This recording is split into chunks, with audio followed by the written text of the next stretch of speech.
আচ্ছা, রান্নাঘরে গ্যাস শেষ হয়ে যাওয়াটা যে কি একটা ঝামেলার ব্যাপার তা তো আমরা সবাই কমবেশি জানি। কিন্তু ভাবুন তো, এই সাধারণ একটা সমস্যা থেকেই যদি জন্ম নেয় একটা ভাইরাল কমেডি স্কেচ। আজ আমরা ঠিক এমনই একটি স্কেচের গভীরে যাব। একবার ভাবুন তো, জমিয়ে রান্না হচ্ছে আর ঠিক মাঝপথে গ্যাস শেষ। এর চেয়ে বিরক্তিকর আর কি হতে পারে বলুন।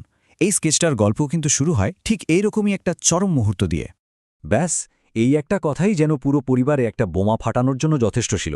আর এখান থেকেই শুরু হয়ে যায় তুমুল ঝগড়া, বিশৃঙ্খলা আর হ্যাঁ, হাসির একটা রোল। তো চলুন শুরু করা যাক আমাদের প্রথম পর্ব দিয়ে, একটি দৈনন্দিন সংকট। দেখে নেওয়া যাক কিভাবে এই ছোট্ট একটা সমস্যা পুরো পরিবারে একটা কাণ্ড বাঁধিয়ে দেয়। স্কেচটির নাম গ্যাস কাণ্ড। নামটা শুনে মজার মনে হলেও এটা কিন্তু শুধু হাসির কোনো ব্যাপার না। এটা আসলে আমাদের আশেপাশের লক্ষ লক্ষ মানুষের জীবনের একটা বাস্তব হতাশারই প্রতিচ্ছবি। এই ৪৫ সংখ্যাটা কিন্তু এখানে খুব গুরুত্বপূর্ণ। এটাকে শুধু একটা সংখ্যা ভাবলে কিন্তু ভুল হবে। এটা আসলে বুঝিয়ে দিচ্ছে যে এই সমস্যাটা হঠাৎ করে তৈরি হয়নি। এর পেছনে রয়েছে দীর্ঘদিনের জমে থাকা একরাশ হতাশা আর অর্থনৈতিক চাপ। এবার আসি আমাদের দ্বিতীয় পর্বে, রাজনৈতিক দোষারোপের খেলা। এখানে কিন্তু আসল মজাটা শুরু হয়। দেখুন কিভাবে একটা সাধারণ রান্নাঘরের সমস্যা হুট করে একটা রাজনৈতিক বিতর্কে মোড় নেয়। স্কেচের চরিত্রগুলো কিন্তু খুব তাড়াতাড়ি গ্যাসের সিলিন্ডার ফুরিয়ে যাওয়ার মতো একটা ঘটনাকে তাদের পকেটের অবস্থার সাথে জুড়ে দেয়। মানে সোজা কথায়, গ্যাস শেষ তো পকেটও শেষ। মানে ব্যাপারটা দেখুন, একদিকে গ্যাস নেই, পকেট খালি, আর অন্যদিকে এই সব কিছুর জন্য কাকে দোষ দেওয়া যায় সেই নিয়েই শুরু হয়ে গেছে তুমুল বিতর্ক। ব্যক্তিগত সমস্যাটা পুরোপুরি একটা রাজনৈতিক চশমার ভেতর দিয়ে দেখা হচ্ছে।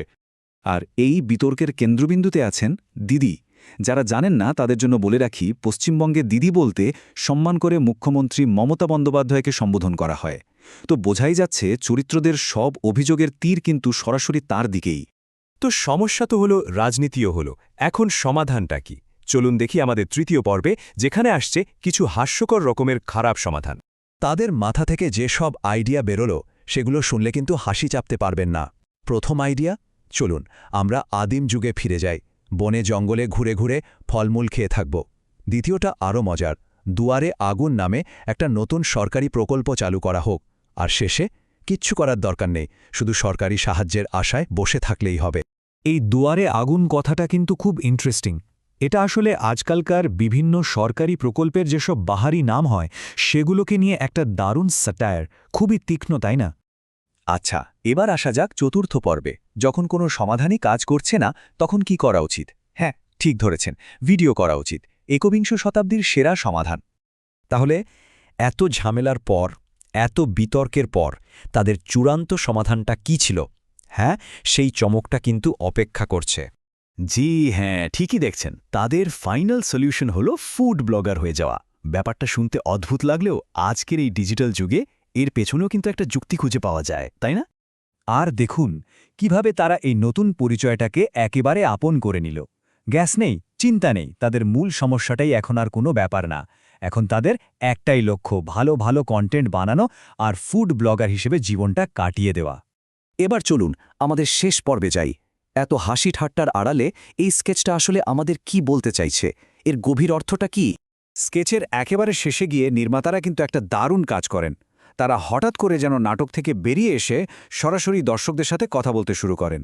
আর এর মাধ্যমে তারা কিন্তু নিজেদের আর দর্শকদেরও এই অনলাইন কন্টেন্টের খেলার একটা অংশ বানিয়ে ফেলেন। এই স্লাইডটা দেখলেই পুরো ব্যাপারটা পরিষ্কার হয়ে যাবে। তাদের এত হতাশা, এত অভিনয়, সবকিছুর আসল উদ্দেশ্যটা কি? চ্যানেল সাবস্ক্রাইব করা, ভিডিও লাইক করা, কমেন্ট করা আর ফেসবুকে ইনস্টাগ্রামে ফলো করা। মানে তাদের পারফরম্যান্সটা আসলে একটা প্রোডাক্ট, যেটা আমাদের কাছে বিক্রি করা হচ্ছে। শেষ পর্যন্ত এই পুরো কমেডি স্কেচটা কিন্তু আমাদের একটা বেশ গভীর প্রশ্নের মুখে দাঁড় করিয়ে দেয়। যখন আমাদের চারপাশের সমস্যাগুলো এত বড় আর জটিল হয়ে যায় যে সেগুলোকে আর সমাধান করা সম্ভব বলে মনে হয় না, তখন কি সেই সমস্যাগুলোকেই কন্টেন্ট বানিয়ে ফেলাটা প্রতিবাদের একটা নতুন ভাষা, নাকি শুধু টিকে থাকার একটা নতুন উপায়? ভাবার মতো একটা বিষয়, তাই না?